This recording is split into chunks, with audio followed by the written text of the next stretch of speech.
magandang araw po pala sa inyong lahat. Ako nga po pala si General Davey Suarez.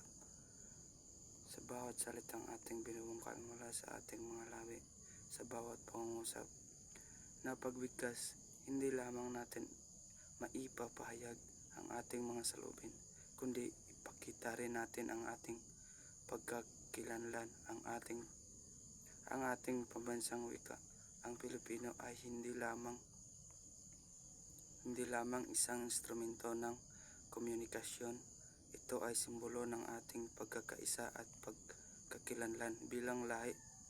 Ang Pilipino ay hindi lamang nagmula sa isang lahi o isang rehiyon. Iyon ay bunga ng isang makulay na paglalakbay ng mga wika sa bansa natin. Ang ating wika ay pagsama-sama ng iba't ibang dialekto at lengguwahe mula sa Tagalog, Cebuano, Ilocano at iba pang mga wika sa ating archipelago.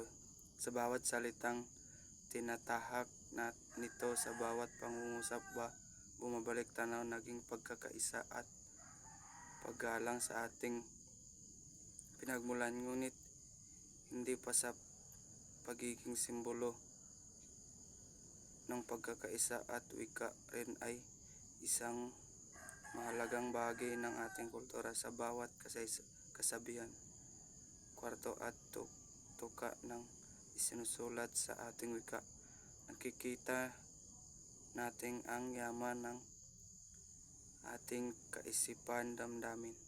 Ang Pilipino ay nagbibigay daan upang ang ating kasaysayan, tradisyon at paniniwala ay magpatuloy at mapanatili sa bawat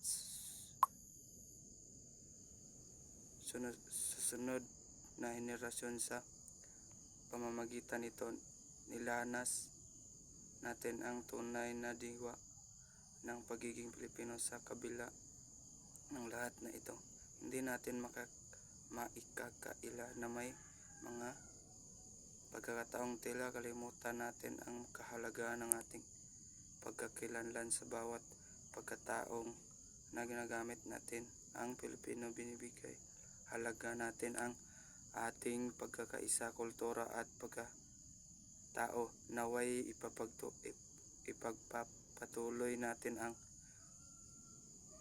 pagpapalaganap at pagpapaunlad ng ating wika upang maging mas malapit tayo sa isa't isa at mas magtagumpay bilang isang bansa. Maraming salamat at magandang araw sa inyong lahat.